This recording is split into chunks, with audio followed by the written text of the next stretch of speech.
এসো এসো, চলে এসো, চলে এসো, এসো এসো এসো, এই যে এখানটায় বসো বসো। আজকে তোমাদের কি শেখাবো বলো তো?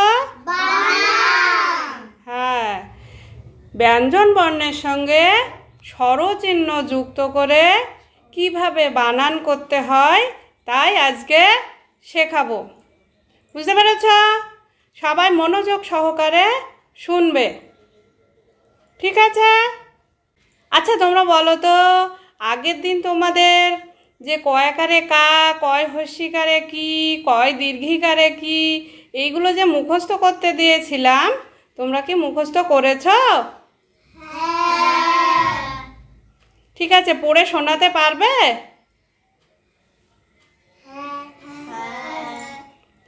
ঠিক আছে, তুমি জয়িতা চলে এসো।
দেখো বন্ধুরা, এই যে ক, ক এর সঙ্গে আ, আর আতে আকার হয়, তাহলে ক এর সঙ্গে আকার যোগ করলে হয়ে যায় কয়াকারে কা।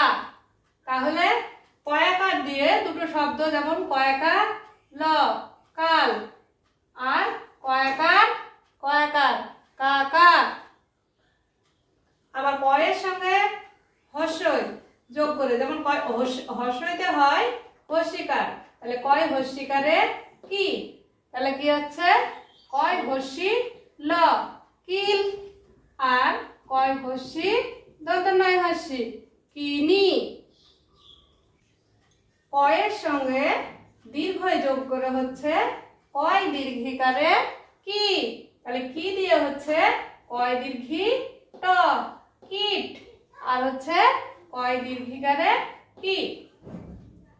কয়ের সঙ্গে হস্য যোগ করে হচ্ছে কয় হস্যকারে কু। তাহলে কয় হস্য ল, কুল। আর হচ্ছে কয় হস্য র, কুকুর। তাহলে কয় হস্যতে কু ল, কুল। আর কয় হস্যতে কু, কুকুর, কুকুর। কয়ের সঙ্গে দীর্ঘ যোগ করলে হয় কয়ে দীর্ঘকারে কু। কয় দীর্ঘকারে কু প, কুপ। কয় দীর্ঘকারে কু তাল বর্ষা ল, কুশাল। কয়ের সঙ্গে রি যোগ করলে হচ্ছে কয় রি। কয় রি কারে ক্রি। কয় রি তাল বর্ষা কৃষ। কয় রি কারে ক্রি তাল বর্ষা কৃষ। কয় রি কারে ক্রি পেট কাটা মূর্ধন্য ক, কৃষক। কয়ের সঙ্গে এ যোগ করলে হচ্ছে কয়ে কারে কে। কয়ে কারে কে তাল বর্ষা কেশ। কয়ে কারে কে তাল বর্ষা র, কেশর। কয়ের সঙ্গে ঐকার যোগ করলে কয় ঐকারে কই। কয় ঐকারে কই তাল বর্ষা করে স, র, কৈশোর। কয় ঐকারে কই ময়াকার ছ, মাছ, কই মাছ। কয়ের সঙ্গে ও যোগ করলে কয়কারে কো। কয়কারে কো ল, কোল। কয়কারে কো ম ল, কোমল। কয়ের সঙ্গে ও যোগ করলে হচ্ছে কয়কারে কৌ। কয়কারে কৌ তাল বর্ষা ল, কৌশল। কয়কারে কৌ তয়সুকারে তু ক, কৌতুক। কয়ের সঙ্গে অনুস্বার যোগ করলে হচ্ছে কয় অনুস্বারে কং। ক অনুস্বার কং দন্তস্ব, কংস। কয়ের সঙ্গে বিসর্গ যোগ করলে হচ্ছে কয়ে বিসর্গ ক। আশা করি আমার এই ভিডিওটা প্রত্যেকটা বাংলা শিক্ষার্থীর কাজে আসবে। তো দেখুন বন্ধুরা, আমি আমার বাচ্চাদের কিন্তু এভাবেই শেখাই। তো আপনারা কিন্তু আপনাদের বাচ্চাদেরও এভাবে শেখাতে পারেন। যদি আপনাদের মনে হয় যে আমার ভিডিওটা আপনাদের একটুখানি হলেও কাজে এসেছে, তাহলে অবশ্যই একটা লাইক, কমেন্ট ও শেয়ার করতে ভুলবেন না। নমস্কার।